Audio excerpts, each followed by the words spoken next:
think we're recording now. I can't tell.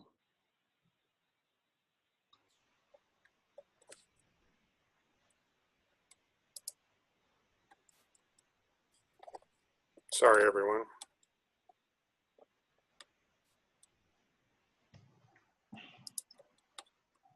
Looks like we're recording, Jim. Yes. Okay.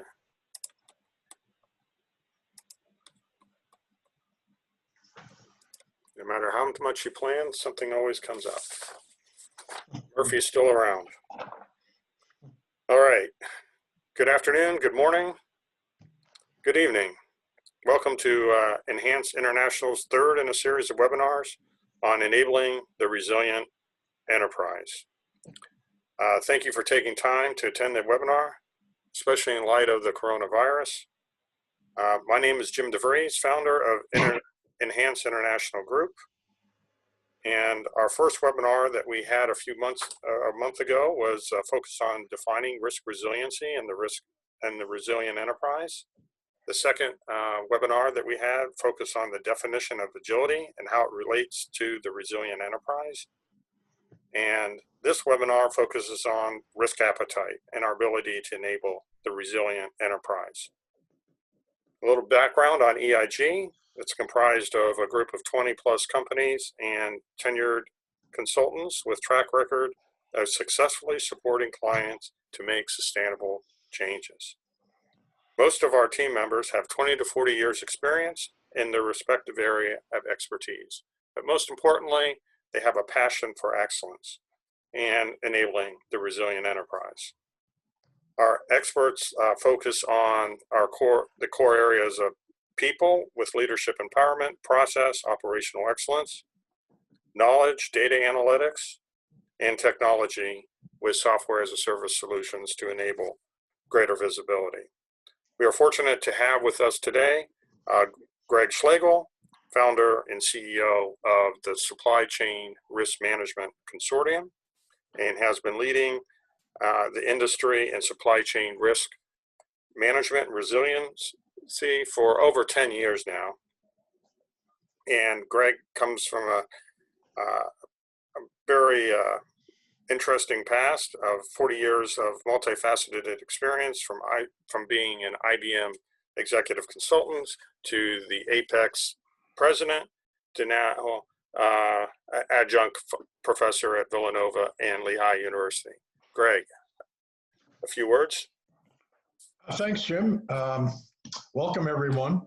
It's always a pleasure to chat about our passion, which is, as Jim mentioned, supply chain risk management and the resilient enterprise.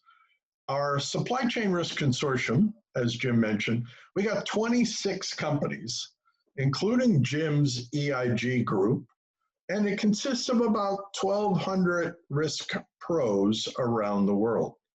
We teach, as Jim said, supply chain risk management and ERM at both Lehigh and Villanova universities. We teach in the classroom, we run workshops, we have an online course in supply chain risk and resiliency, which we'll talk about later, and we basically lead, guide, direct, and coach companies on their supply chain risk management journey. Back to you, Jim. Thanks, Greg. So now we'll get started. So the agenda today is, what is a resilient enterprise? Why is building a resilient enterprise difficult? What is risk appetite and why is it important? What is your company's risk appetite? And we'll get some polling in and gain your feedback from that to understand the complexion of the group. And then, are you ready to build a resilient enterprise? And then we'll have some updated notes on the coronavirus. So let's get started. What is a resilient enterprise? So first, we're going to go back to, we're going to start in the back and start with what is an enterprise resiliency, something that we've discussed a number of times in past webinars. Back in 2005, Shofi wrote a book on the resilient enterprise, and he's authority on it ever since. So we like to go to him to find some good quotes.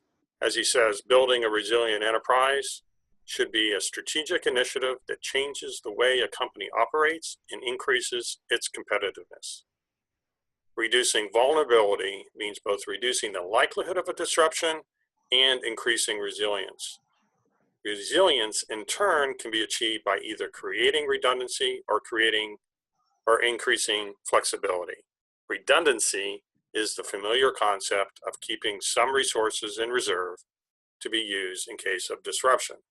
So if we liken this to the coronavirus and the masks that were 10 years in storage and the rubber broke on them, you can have redundancy, but it may not be exactly what you planned.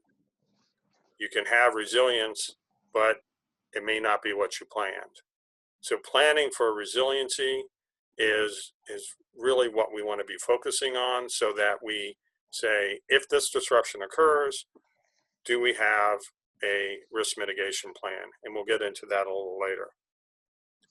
And Greg and Dr. Trent wrote this book, Supply Chain Risk Management, in 2015, and they define it as a resilient enterprise has the capacity to overcome disruptions and continually transform itself to meet the changing needs and expectations of its customers, shareholders, and other stakeholders.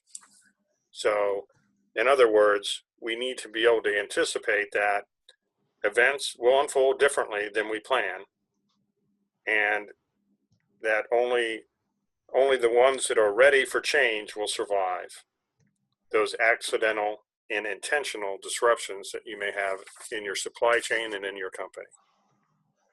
So next we move into the model that EIG has developed, the team has developed on enabling that end-to-end vision. We look at and start with organizational empowerment, which is the leadership and pushing agile decisions down through the organization. And we do that in order to make good, sound decisions. Very often the visibility of the information to make those decisions is somewhat obstructed. And so our focus is on the visibility of the data and in the processes underneath. And with that visibility, the stakeholders throughout the organization need to make better decisions, and making them with analytics is our goal, aligned to value that we can optimize. And when we don't have we're not unable to perform, we can use operational excellence tools to build that agile enterprise and invoke risk into our operational processes so that we can get that sustained margin growth. So in summary, we recap it with this: we focus on visibility to help make better decisions from the strategic level in the beginning and all the way down throughout the organization through stakeholder analytics. Moving over to 2, once we have that infrastructure built, we can then start looking at risk as an opportunity and a reward, and instead of something to be avoided, so we can optimize our performance to a higher level, and so that we look at enterprise risk and resiliency as our friend, and we are able to optimize our value to drive that agile, dynamic decision making. And EIG as a group of companies, we have software as a service providers as well as consulting services, but we can map end-to-end processes, whether it's a transactional, production, supply chain world, very quickly. In 4 to 6 weeks, we can get a good handle on your processes, even on the front end with business needs intelligence through process mining, robotics process automation, business process automation, and artificial intelligence. So the overall goal is to move to an environment at some time where we're moving from cost out environment to a margin to serve servant leadership, where we're able to make strategic agile decisions and link all our time horizons from operational, tactical, and strategic, so that we're able to execute to the best of our abilities. So there are 5 areas to achieve a resilient enterprise, and we follow the guidance of people, process, data, technology. We're starting off with process here. And for process, it's clear communication of risk informations of your policies, procedures, and ability to perform those what-if scenario analysis and change analysis to deal with any disruptions that you may occur. And when you're doing that, it's good to have an organization that has a clear line of sight of how we are making those decisions with governance, clear roles and responsibilities, so we can execute the initiatives and deal with any disruptions. Next, we have the knowledge, that data. How do we use that data to make better decisions? And looking at the data around risk as an opportunity and the ability to drive down to successive levels of detail from a summary of risk information. And then to tie all this together with software as a service applications and dashboards and heat maps, red, yellow, green heat maps, scorecards, ERM systems, control towers, to be able to trigger the alerts when you need them, and don't trigger them when you don't need them. And then through performance, able to integrate all of this together to align the risks across the company, so that we're looking not only on historical but predictive measures to proactively manage risk in the future. So with that, I'm going to hand it back over to Greg. Very good. Thanks a lot, Jim. First, we'll talk about why building a resilient enterprise is hard. Next slide. Why is it hard, folks? Well, one of the reasons is this, something we call risk perspective. And everyone has a perspective on risk. What we've found out over the last 12 years is basically it's driven by only two drivers.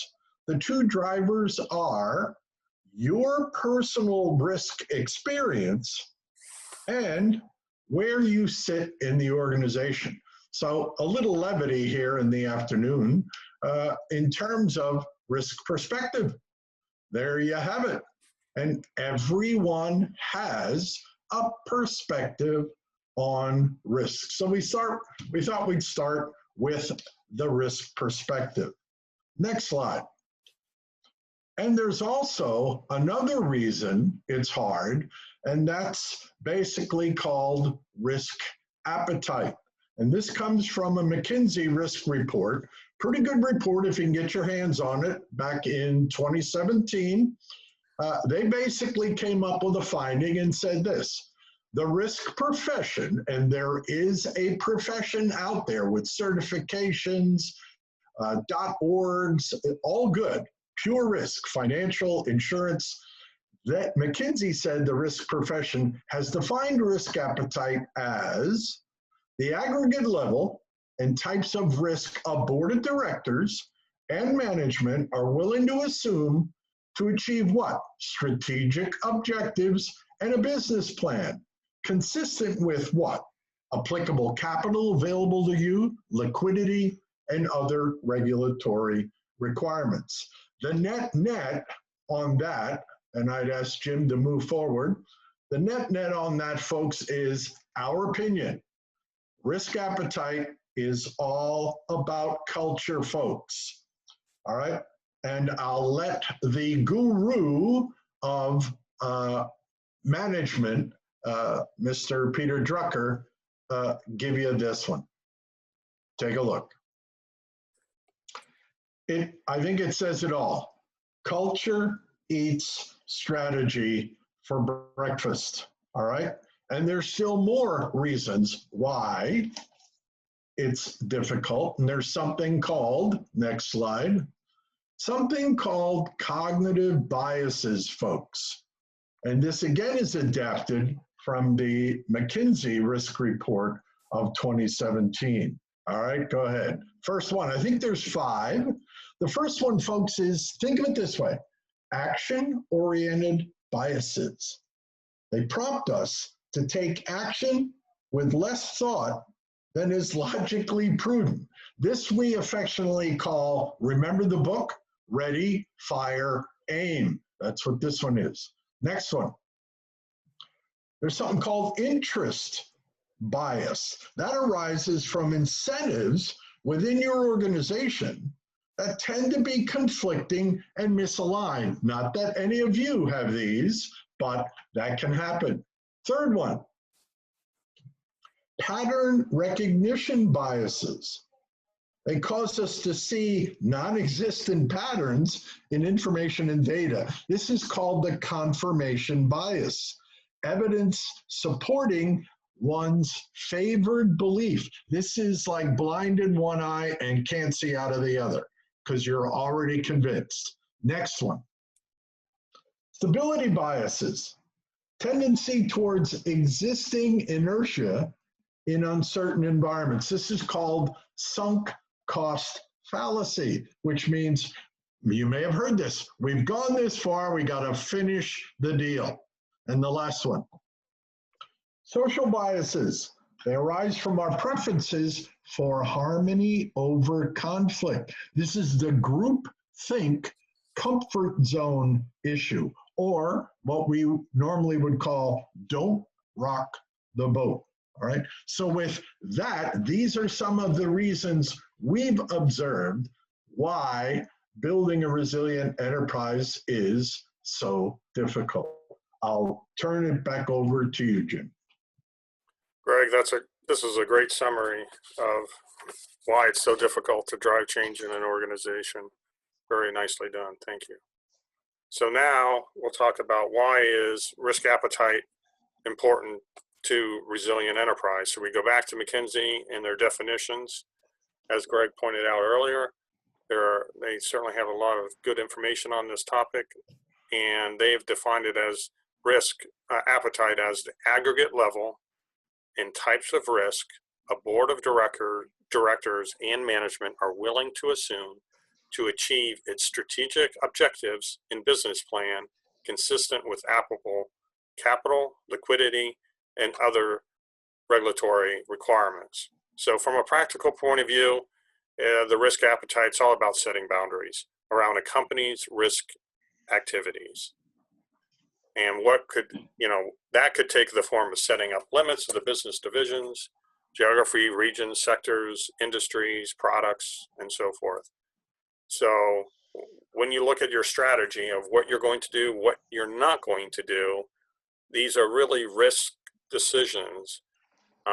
Are you going to expand to a new market? Are you going to go expand your product line? Are you going to go to adjacent? Are you going to a new product line? All these are risk decisions, and your ability to manage through those is your appetite to go after markets to grow overall revenue and hopefully profitability. So this kind of leads us to, do we know who we are as a company? So put together this slide of the company's central nervous system. Are you a manufacturing-based company? Are you a new product development company? Or are you a supply chain-based company? So if you look at automobiles in the 1890s, they were new product development. They were the hot things. There were many, many different companies making cars. And over the years in the 1940s and 60s, up to 70s, it became more manufacturing based, and now it's supply chain based. So over time, industries will change, but within your industry, generally, you're going to be known for something, either new product development or manufacturing, and that's the entity, your identity of your company. So understanding your intrinsic value and how you are positioned relative to your competitors and who you are. And there's everybody, all your stakeholder groups, as we just talked about biases before, do all the stakeholders, whether it's customers or suppliers, do they all view your company the same way? Do they believe it's a new product development company and that's how the decision making is made? Or is it because you're a manufacturing based company and that's how your decisions are being made? So with that, we'll look at one of Greg's partners in the Supply Chain Risk Consortium called Rapid Ratings, which has been around since 2007. They've been working at this for a while, and they're very good at understanding the financial health of a company. And they focus on something called third-party risk management. And the third parties are all those folks that you interact with: the suppliers, vendors, resellers, contractors, partners, agents. All those folks are your third parties. Your financial health is dependent on their financial health.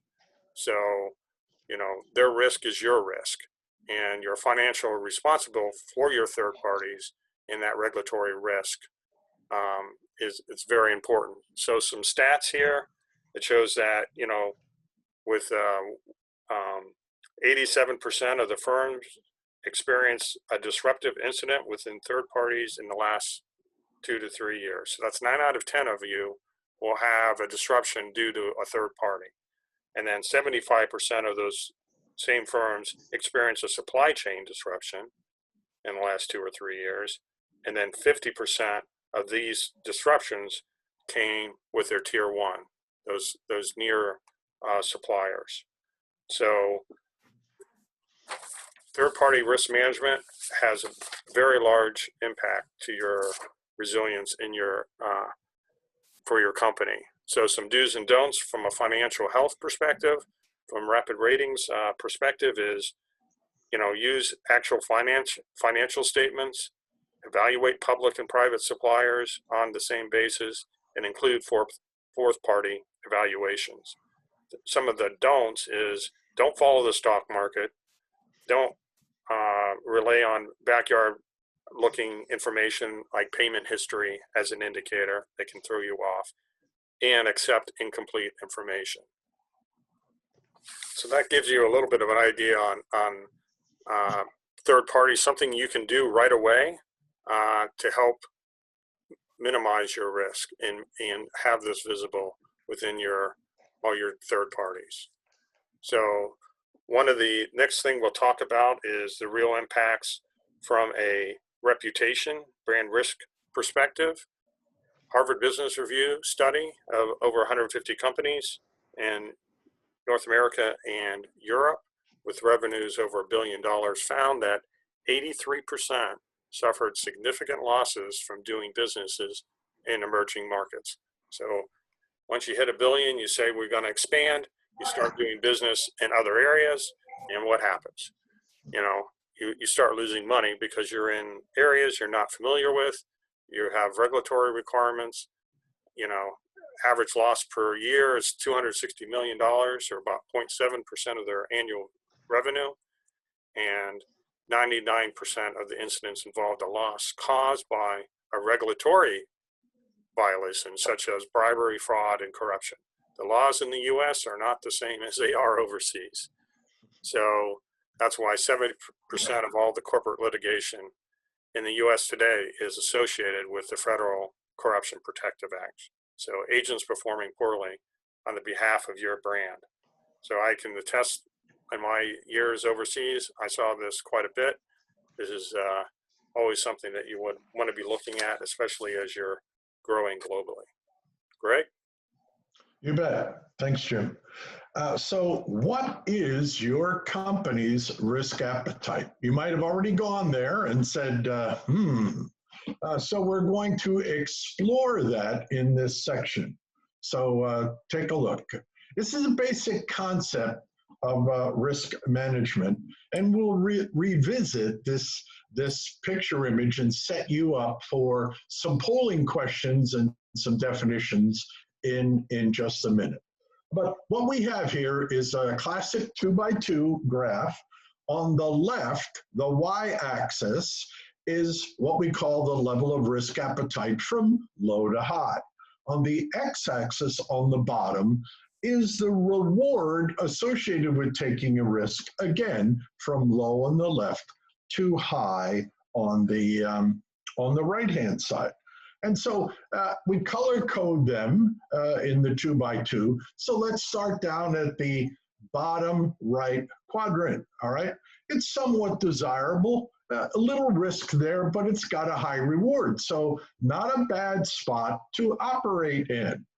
Going up on the top left, we have it color-coded like a heat map, it could be considered undesirable. Why? Because there's a high risk and a low reward.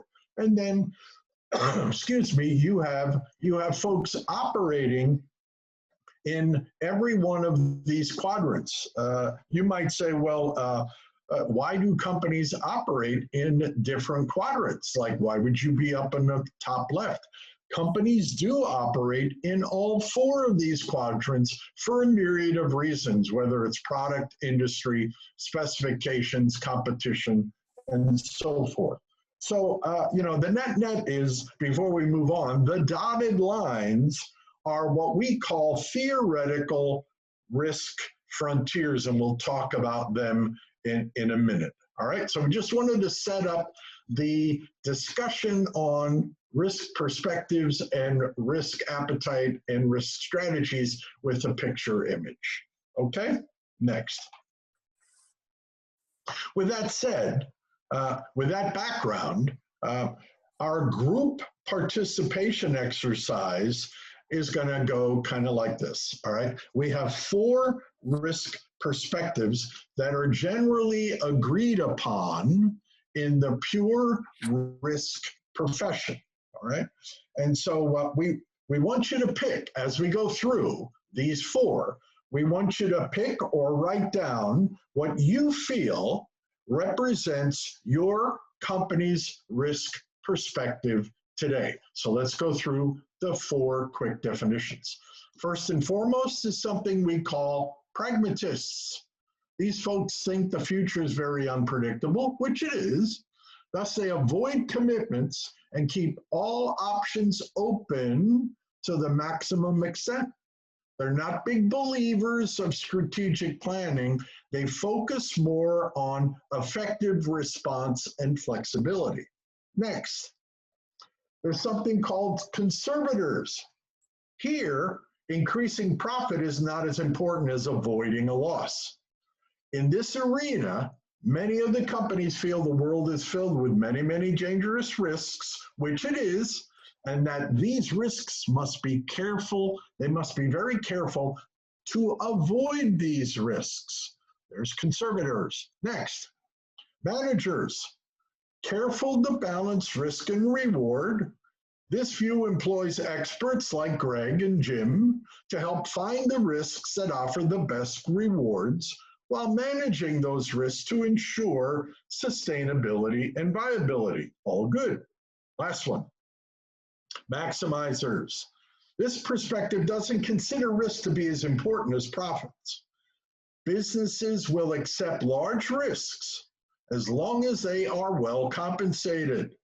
Managers believe in this area that gains will always follow losses, and the best companies will have larger gains and smaller losses over time.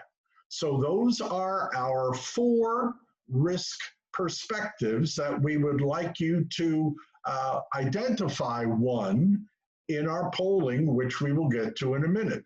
Those are the 4 perspectives. Next slide are the 4 risk strategies that tend to support the perspectives we just talked about. And we'd like you to identify one of these 4 as well, based on what you've witnessed or see in your organization. Let's go through these definitions. Loss controlling. Most traditional form of risk management. It seeks to identify and mitigate the firm's most significant risks. They often seek to get everyone involved. We call that consensus. It's favored by the conservators. It's good for managing risks that are what we call acute and severe. Next, risk steering. All decisions go through very rigorous analysis. Decisions are driven by careful cost-benefit and risk-reward calculations. It is called the true ERM approach, and it's favored by academics and consultants. We cannot tell a lie. We use this a lot. It's particularly appropriate for complex risk portfolios, and that's why we use it, because most of our supply chains folks are very complex networks. Next, Diversifying. Spread the exposure among various classes of risk and avoid large concentrations in the same class. They like to spread these risks across many classes with acceptable targets and a focus on interdependencies of those risks. It's kind of favored by the pragmatists because it maximizes their flexibility.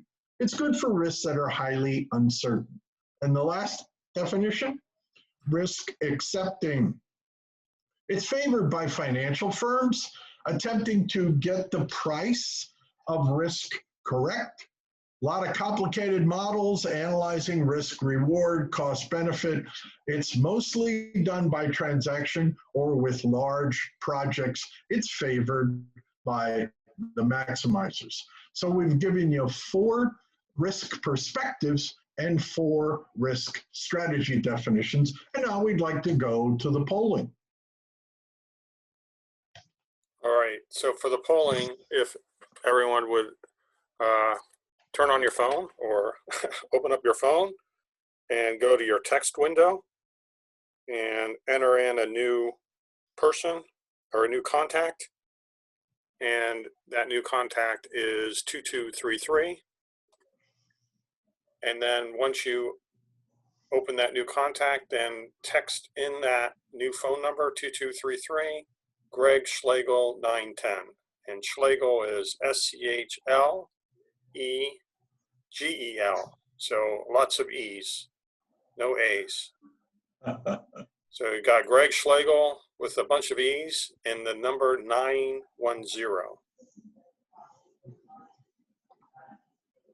So once you do that, get through all of that, you can vote. Yep, have at it, folks. And then if you don't like what you voted, you can hit the word clear and you say, oh, I didn't mean that. Yep, good. We'd like to see everyone get involved. Again, basically, if you're in consulting, think about your most recent or existing client.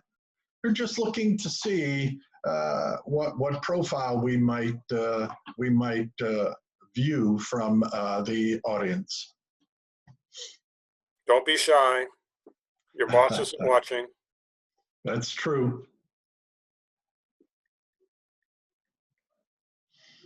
And again, if you want to post another type of answer, just enter the word clear and you can start again.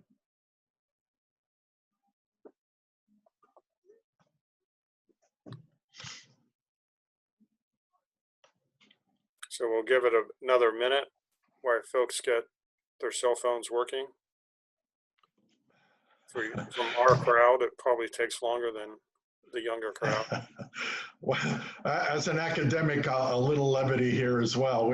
We always tell the audience to turn their phones off at the beginning of a workshop or a lecture. So a little counterintuitive. Appreciate your commitment to filling in the graph. So I thought we'd just bounce back to the definitions real quick, Greg. Go ahead. Response. Does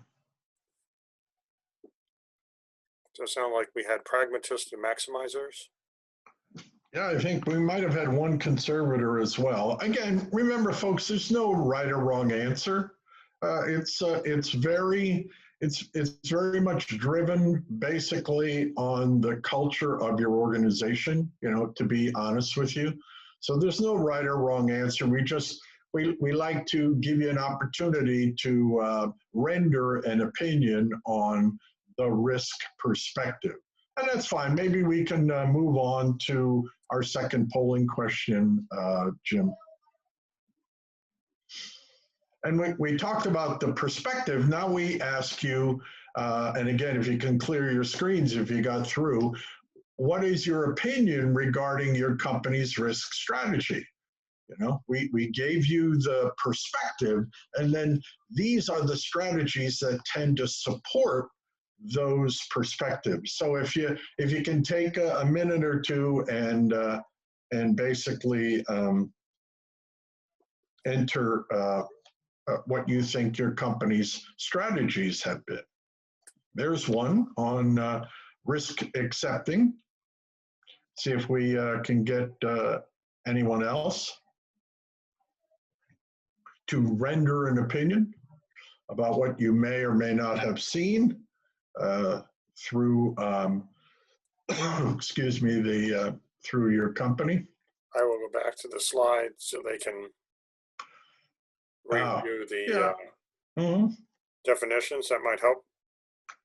Yeah, we apologize. Normally we do this with the definitions in front of folks, like in a workshop or with clients. So appreciate going back, Jim, and giving people a sense.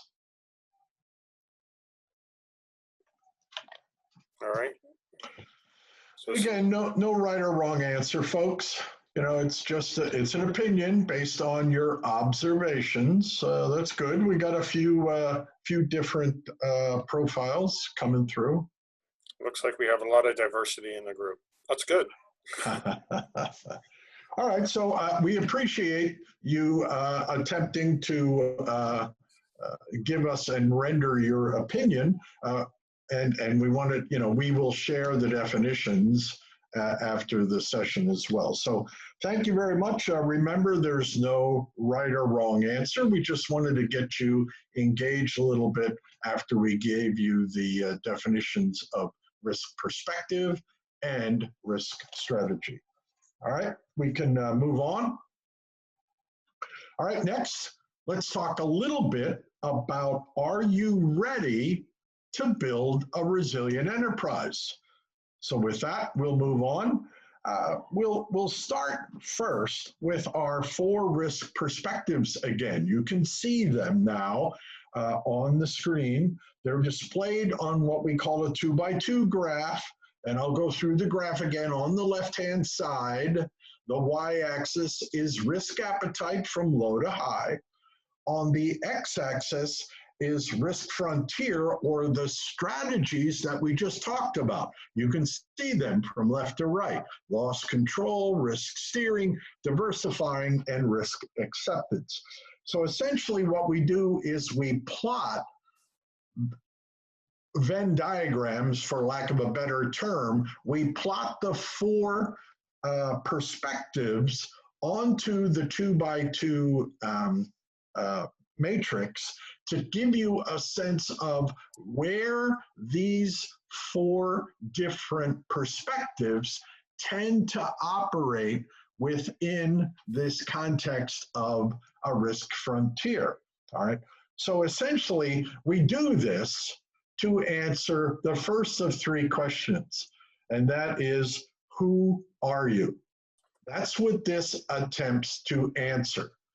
The question of who are you from a company, culture, risk appetite point of view. Again, remember, there's no right or wrong answer, but it does answer the question on the right-hand side of the slide, and that is, who are you? All right? Good. All right, that's our first of 3 slides. The next slide.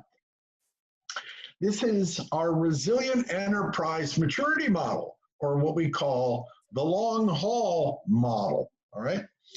Again, on the left-hand side, the y-axis of the model has enterprise risk maturity from low to high.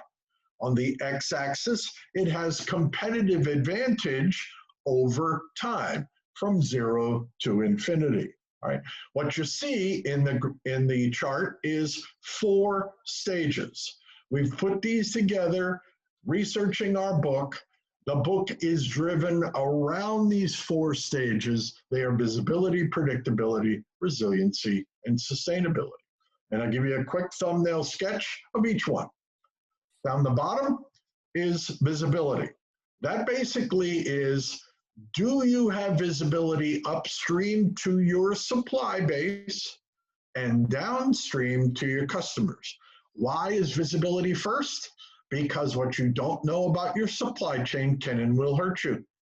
Second, predictability. It's probably not what you're thinking. Predictability in our viewpoint is the ability to digitize your supply chains in a model, then run what-if scenarios, sometimes called sense and respond, to run what-if scenarios to essentially see and witness how your supply chain will react to certain stimuli, for instance, the coronavirus. That's what we mean by predictability. Third is resiliency. These are all tools, techniques, and tactics. We have hundreds of them to mitigate risk. You embed those tools, techniques, and tactics into your supply chain business. And then finally is sustainability. Again, may not be what you're thinking. It's not go green. Sustainability in this context is sustaining this journey which you see across your entire enterprise. Embedding all the tools, techniques, and methodologies in your basic business supply chain decision making. That's the 4 stages. Our mantra at the top, you'll hear us say that constantly: identify, assess, mitigate, and manage your risks. On the bottom of the chart, we talk about a focus of commitment to transformation. We think that's what this is. And what we also like to do, because we're in the risk business, is to superimpose a heat map on the model. Basically, you see that if you have poor visibility, you do not have good visibility, we think your supply chain's got some high risk. As you move up the maturity model, we would say you probably will move into medium risk. And as you really mature into this model, we would advocate that you'll have low risk, much lower than perhaps your nearest competitor, all right? And so this answers the second question is, where are you on the journey? And then the last slide is basically what we call a resilient enterprise maturity model, but from an agility point of view. This is an agile organizational health index. This was done in 2019, again, coming from McKinsey and Company. Essentially, it is, you can see the elements of the agility index on the left, but we'll talk more about what the graph says. On the left-hand side, the y-axis again, a different type of data, and that is what's called the speed index, from weak on the bottom to strong on the top. On the x-axis is what they call stability index, from weak to strong. And then let's go around from top left to top right and talk real quick. Up on the top left, you have, quote unquote, the startup arena. What does that indicate? High speed, low stability. Down on the bottom left, you have the area called trapped. What does that mean? You have low speed and you have low stability. All right, weak stability. On the bottom right, the bureaucratic area. All right, what does that mean? Lower weak speed index and a very strong stability index. And then finally on the top right, you have agile, all right? And what does that indicate? Very strong speed index and a very strong stability as well. So this model answers the third question, which is, are you ready for risk management and change management? So we tried to give you a sense of visually, who are you, where are you, and are you ready? And with that, we'll move into a final note and then get into some questions of discovery if you have some. A final note on the coronavirus. We'll go to the next slide. We've had about 13, 14 interviews over the last 4 weeks with journalists, countless webinars and podcasts on the coronavirus, folks. Our collective consortium thoughts are these. We want to share these with you. And it's twofold. First on the top is, what do we do now in the next 10 to 15 weeks in our supply chain? So we would advocate, first, ensure the safety of your staff and partners. You got to over communicate next. You got to identify your key suppliers and partners in the affected areas, and it's almost global, all right? Understand their status and keep close contact with them. Attempt to secure alternative sources of supply if you can and if you need to. You got to prioritize those supplies, and you got to expedite them daily.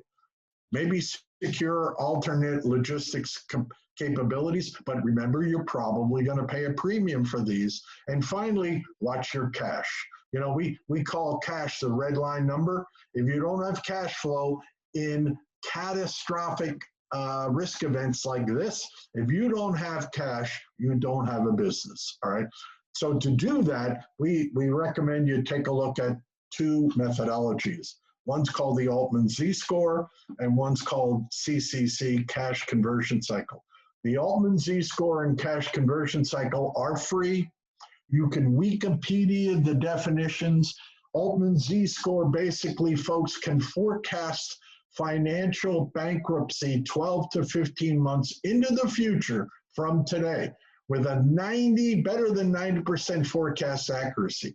Cash conversion cycle is internal. That looks at your accounts receivable, your inventory days of supply, and your payables. So if you'd like, take a look. You can find them on Wikipedia. You can find them in Apex Dictionary if you're a member and so forth. That's what we say you should be thinking about doing in the next 10 to 15 weeks. Longer term, what do I do later, second half? You might want to think about these elements of good supply chain risk and resiliency. Map your entire supply chain, folks. All right, you can do it. You can do it manually, or you can use computers. Exercise risk assessment.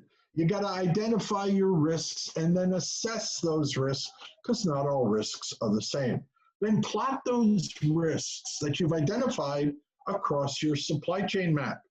Continue to monitor the risk, and we would advocate, folks, you probably should subscribe to a risk alert system. They're out there. Things like Resilience 360, Resilink, there's NC4. There's many systems out there now that scan the globe every 30 minutes and provide you risk events around the globe geoposition. Very, very key element of good resilient enterprises. Run what-if scenarios. We would advocate that. Digitize your supply chains. We call them digital twins. Digitize your supply chain so you can start to run what-if scenarios and build what we call risk response plans for your high-risk scenarios. You can and should explore the use of supply chain disruption insurance. You can buy disruption insurance from the leading insurers associated with supply chain disruptions. And most important, get educated. You're here now, that's great. You're on our call. Hopefully you'll be on additional webinars. There are best practices, there's books, there's workshops, there's online certificate courses, including, folks, I think we have ours on the bottom of the screen, the URL. You can take a look at that. We have online courses now that you can take and get certificates from Lehigh University. So with that, I'll turn it back to Jim. So just in closing, hopefully you're in the chat window asking questions if you have any. Maybe Layla, you can help us with that. At the same time, feel free to enter in your cell phone at that 2233 number. If different topics you'd like to see in future webinars, we would appreciate your feedback here. So with that, Layla, do you have any questions coming in the chat window?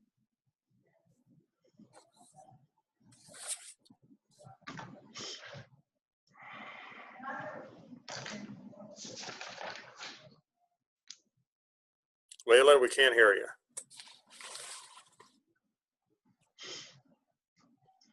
Can you hear me now? Yes, thank you. I apologize. Sorry, one of the questions that came in was the discussion around multiple risk perspectives and strategies.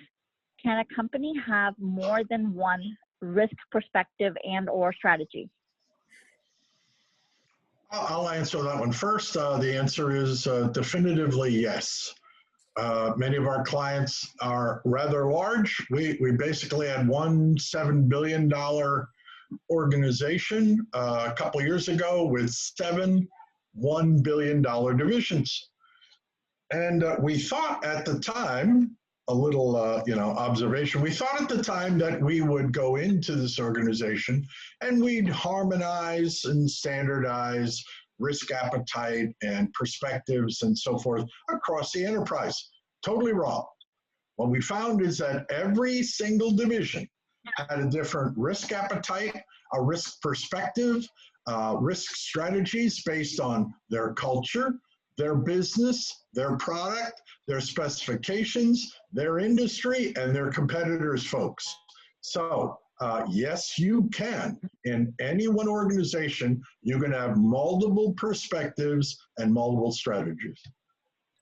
Yes, and I'll just build on what Greg said, having worked for a number of large conglomerate companies where the risk strategies are going to be different. I think what needs to be addressed is not necessarily that you're going to make all the risk strategies the same, but you're going to respect each other's risk strategies with the different products, the different divisions of your company, and you start learning how to leverage each other's risks across the enterprise. When you realize that and you start moving that direction, then you start gaining some positive traction.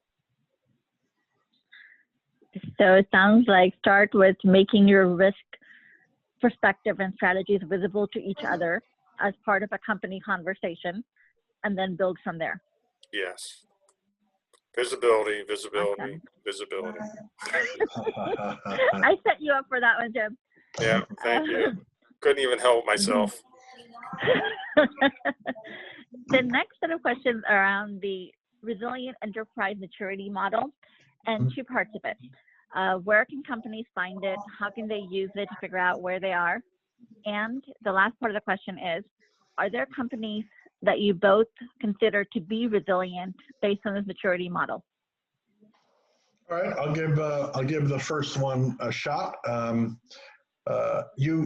Here's the best way at the moment, and we're working on this. The best way is to attend one of our workshops. You know, we give like 25 workshops a year around the globe. They're 1, 2, 3-day workshops. The second approach, you can enroll in our supply chain risk and resiliency online courses. You can do that via our website. Through our partner, Educazi. You saw the URL at the bottom of the Corona screen. That's the second way you can get into and start to learn about the model. The third is we're actually doing research right now at Lehigh University, where I teach, to firm up the attributes of each stage.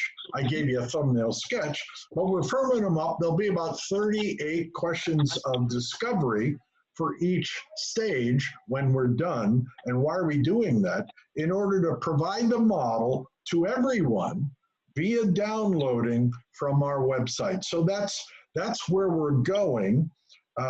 Maybe, you know, you once you get involved with one of those threads with us, you know, you can start to at least identify where you are in the journey based on the attributes, and then to understand how to move forward from one stage to the other, we recommend that you chat with a consortium. That's the first part of the answer. Leila, I'll answer the second part, and that is, yeah, we think there's about 250 companies out there, folks, who do everything that we advocate in our book and in our workshops. Those companies are like IBM, Cisco, Nokia, Ericsson, BMW, DuPont, Coca-Cola, Dana Corp. So there's about 250 that we're aware of, and we continually reach out to look for more, and we're going to start to evaluate the model a little bit more with a robust nature by talking to some of these exemplars through this year. So that's my answer to the two-part question. Awesome. Thanks, Greg. And this one, I think is probably meant more for Jim. Cognitive biases. It's a very human thing. How do we as individuals or organizations identify and possibly overcome these biases? Well, I think this is a psychological problem or issue that we have, in that we have these intuitive biases, whether we like them or not. They're innate in each and one of all of us. I think the best way from all the studies is communication and openness and looking at different perspectives. So keeping the open mind and having activities where you're bringing together cross-functional groups just to find out how you can talk to each other about difficult subjects. And the more you can make that a muscle memory within your organization, and people are comfortable in those kinds of situations, the sooner you'll be able to get over that particular hurdle. So lots of cross-functional teams, making sure that you aren't hiring everybody the same as you. You're hiring different type of people. You're always open to new ideas. Those are some of the things that you can start doing to help us with the biases. Great. And I will add to that, we covered this topic a little bit in the last webinar. Cognitive biases are the reality of human behavior. So account for those when you're doing your planning and recognize those in your culture. And it certainly helps if you're pursuing agile or agility. Okay, one question just came in. How long does it take to implement risk management in your supply chain? How long is a piece of string? Yeah, that's well. Let me answer it this way. The 4-stage model that we shared with you, those 4 stages, each stage, folks, is about 2 to 2.5 years.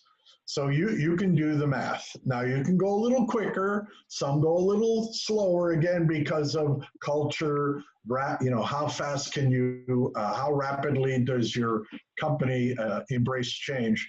But on average, and we've done some extensive research with the exemplars, they've more or less said yes. We've taken about 2 years per stage, and really, some folks, some of the exemplars have been doing this for 17 years and they're not done.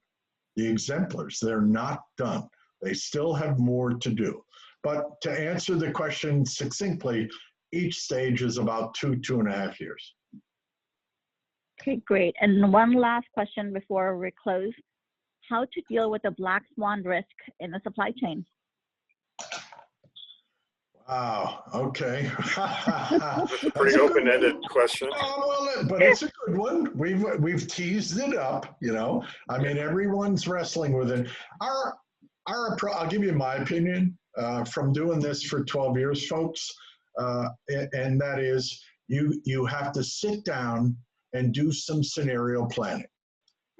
You can do it manually. I'm sharing with you. There's a way you can do it manually, in a conference room. It's called the Delphi conference methodology. It's a structured approach to get all your folks in a room, anybody who's anybody, and go through what if scenarios.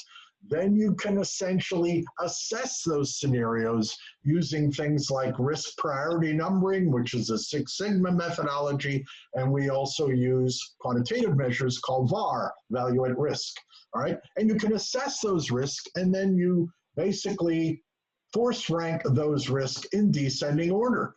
And you pick a couple of big ones, like the coronavirus or losing a strategic supplier or an earthquake, a catastrophic event, which is what this coronavirus is. You pick and choose the big ones and you build what we call a risk response plan. And you hope that that catastrophic event doesn't happen. If it does, you have a plan. Many of the exemplars do this with computer models now, but you can do it manually in a conference mode and get the same kind of result. The result is a risk response plan with owners, telephone numbers, action items, time to recovery, and so forth. All the things you can learn about in the book, in a workshop. There are tried and proven methodologies to do this, folks. That's what the exemplars have been doing since around December of last year. They've run the models, all right? They didn't know exactly how bad the virus would be, but they've run the models, and then they start to rearrange their supply chain digitally to try to recover faster than their nearest competitor. That's kind of a thumbnail sketch answer. I think that's about the time we're going to close this webinar since we are over the time box. Sorry, everyone. It was a very good conversation. Thank you for joining, and we will follow up with you. Jim, do you want to cover the follow-up?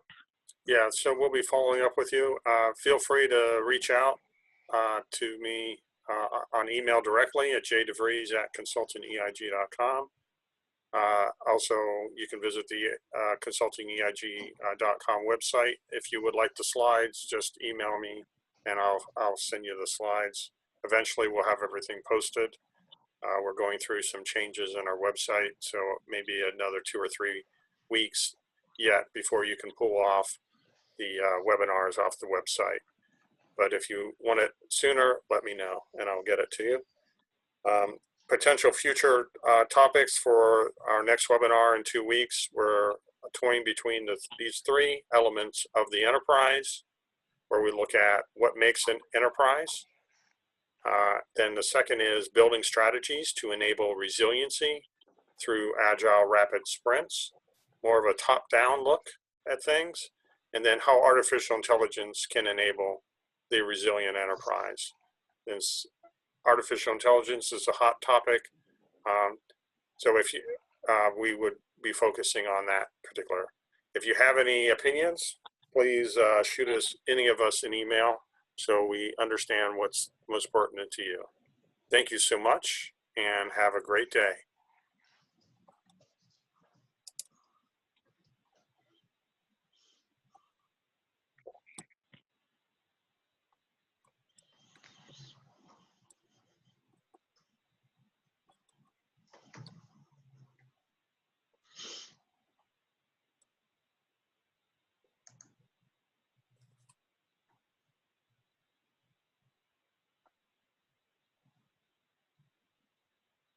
Okay, Jim and Greg. Jim, you're going to have the video on your end, so you don't need me for that, right?